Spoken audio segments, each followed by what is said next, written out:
மீனராசிக்காரர்களுக்கு இப்போ என்ன, 6ஆம் அதிபதி 7ஆம் அதிபதி 8ஆம் அதிபதி இதெல்லாம் கொஞ்சம் வலுவாக இருக்குது.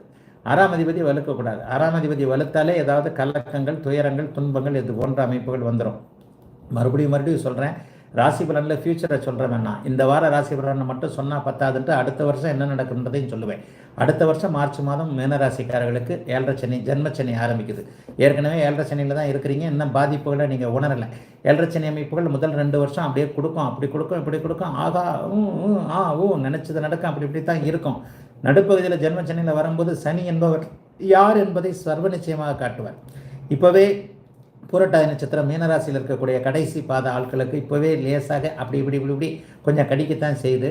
ஆகவே அகலக்கால் எதுவும் வச்சிடாதீங்க, நண்பரை நம்பிடாதீங்க, உறவுகளை நம்பிடாதீங்க, உங்களை தவிர யாரையுமே நம்பாதீங்க, புருஷன் பொண்டாட்டியாக இருந்தால் கூட நம்பாதீங்க.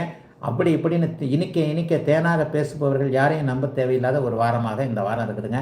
இந்த வாரத்திலிருந்தே, இந்த மாதத்திலிருந்தே, செப்டம்பர் மாதத்திலிருந்தே, இந்த 1ஆம் தேதி பிறக்க போகுது, செப்டம்பர் மாதத்திலிருந்தே உங்களுக்கு சில பல அமைப்புகளில் ஒரு மாதிரி பேராசைப்படுற அமைப்பு, அப்படி ஆகிடும் இப்படி ஆகிடும், அம்பானி ஆகிடலாம் அதானி ஆகிடலான்ற சீன் போடுற ஆளுங்கள்லாம் வந்து அறிமுகமாவாங்க. கொஞ்சம் கவனமாக இருங்க. பண விஷயத்தில் கவனமாக இருங்க, ஒழுக்க விஷயத்தில் கவனமாக இருங்க. பெண்கள் முக்கியமானதை பறி கொடுத்துடாதீங்க. ஜென்மச்சனி அஷ்டமச்சனியில் தான் முக்கியமானதை பறி கொடுப்பீங்க. பறி கொடுத்துட்டு அப்புறம் ஓரமாக உட்காந்து அழுவீங்க. வெளியில் யார்ட்டையும் சொல்லவும் முடியாது.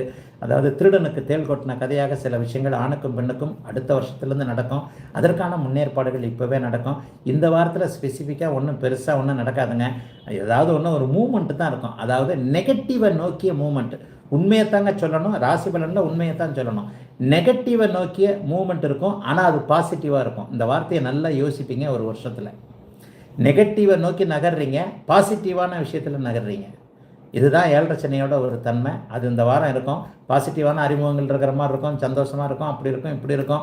ஆனால் அது நெகட்டிவை நோக்கி, இதை காதலை தான் சொல்கிறேன். காதல் முதல்ல சந்தோஷமாக இருந்துட்டு கடைசியில் போய் மன அழுத்தத்தில் கொண்டு போய் விடுதில்ல. தொழிலை ஒன்று ஆரம்பிச்சுட்டு சந்தோஷமாக தொழிலை ஆரம்பிச்சுட்டு கடைசியில் வந்து மன அழுத்தத்தில் கொண்டு போய் விடும். ஏதாவது ஒரு விஷயங்களில் நெகட்டிவுக்காக போகக்கூடிய பாசிட்டிவ் நடக்கக்கூடிய வாரம் இது. இந்த பலன் வந்து இன்னும் ஒரு 3 மாதத்துக்கு பொருந்துங்க.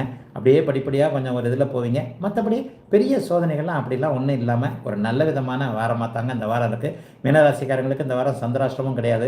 6ஆம் அதிபதி 6ஆம் வீட்டிலே இருக்கிறனால கொஞ்சம் வேலைகளை விஷயத்தில் மன அழுத்தம் இருக்கும். எல்லாத்தையும் கொஞ்சம் சமாளிச்சுக்கோங்க.